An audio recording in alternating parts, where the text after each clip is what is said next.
জায়গাটা একটু ছোট হয়ে গেছে, একটু বড় জায়গায় ঢাললে ভালো হতো।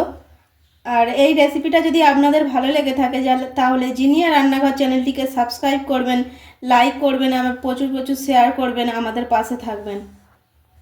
নমস্কার, জিনিয়া রান্নাঘরে সবাইকে স্বাগত। আজকের আমি বানাবো কাটকই মাছের তেল ঝাল না তরকারি। আর আজকের আলুর সঙ্গে দেব আমি এই যে কচুর মুখ, গাডি কচু, এটা দিয়েই হবে আজকে এই কাটকই মাছের তরকারি, কারি চা বলবেন। আর এই মাছগুলো দেখেছেন, একদম ডিমে ভরপুর। ডিমগুলো দেখতে পাচ্ছেন? টেস্ট কিন্তু এই মাছের দারুণ। একটু কাটা ধোয়াই ঝামেলা আছে, কিন্তু টেস্ট এর খুব সুন্দর। রাসগুলো ছাড়াতে একটু সময় লাগে। কড়া আমার গরম হয়ে গেছে। প্রথমে দিয়ে দিচ্ছি 3 চামচ সরষের তেল।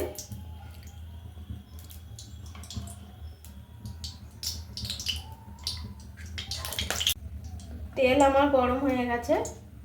এবার আমি তেলের মধ্যে দিয়ে দেব যে আলু।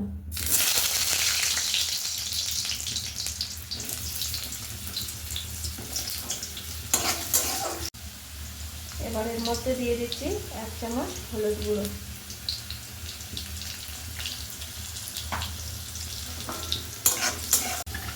আলুগুলো একটু ভাজা ভাজা হয়ে গেছে, এর মধ্যে এবার কচুগুলো দিয়ে দেব। শুধু আলু দিয়ে কিন্তু টেস্ট একরকম লাগে, আর কচু দিয়ে বানিয়ে দেখবেন টেস্ট কিন্তু দ্বিগুণ বেড়ে যায়।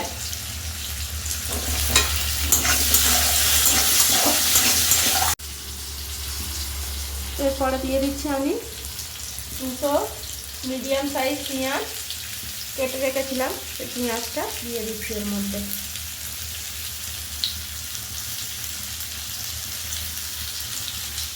এরপর দিচ্ছি এর মধ্যে হাফটা টমেটো আমি সরু সরু করে কেটে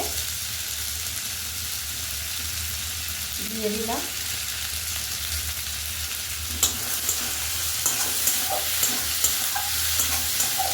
পেঁয়াজ আর টমেটো যাতে ভালো করে গলে যায় তার জন্য এর মধ্যে আমি নিয়ে দিচ্ছি স্বাদ মতো নুন।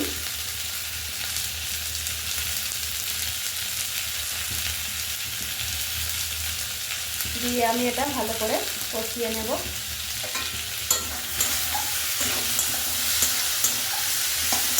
দিচ্ছি এই আদা রসুন শিলপাটায় আমি ভালো করে বেটে রেখেছি একসঙ্গে, এটা দিয়ে দেব।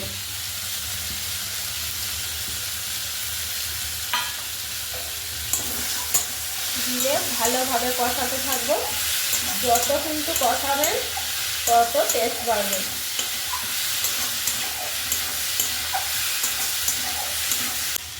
আমার এখানে পেঁয়াজ আর টমেটো প্রায় গলে এসেছে। এরপরে আমি দিয়ে দেব শুকনো লঙ্কার গুঁড়ো পরিমাণ মতো, যে যেরকম ঝাল খাবে সে সেরকম লঙ্কাটা দেবে। দিয়ে আমি আরেকটু কষিয়ে নেব।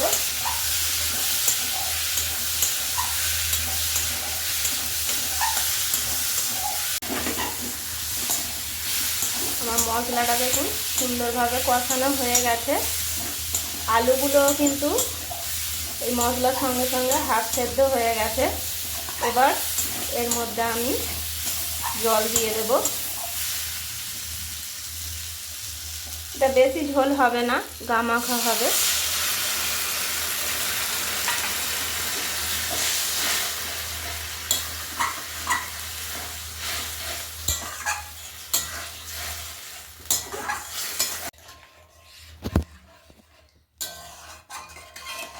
আমি এখানে পরিমাণ মতো জল দিয়ে দিয়েছি। এতটা ঝোল থাকবে না, এটা যখন আলু আর কচু সেদ্ধ হবে ঝোলটা অনেকটাই মরে যাবে। এরপর আমি সবশেষে এই যে কাঁচা লঙ্কাগুলো চিড়ে রেখেছি এগুলো দিয়ে ঢাকা দিয়ে দেব। দিয়ে 10 মিনিট হতে দেবো এটা।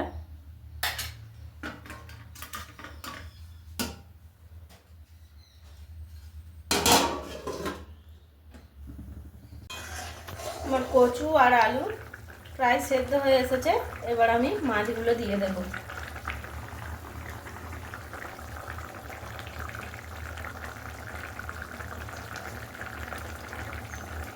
মাছগুলোর সাইজ কিন্তু দারুণ।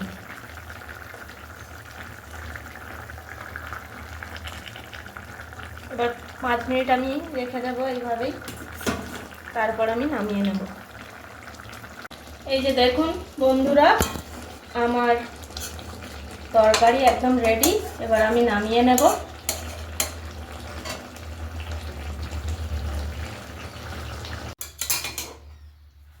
এই যে ঢেলে নিচ্ছি, বেশি কিন্তু ঝোল হয়নি, মাখা মাখা হয়েছে। আর এটার টেস্টটা কিন্তু মাছটার আপনারা সর্ষে বাটা দিয়েও বানাতে পারেন, তাতেও কিন্তু টেস্টটা খুব ভালো হবে।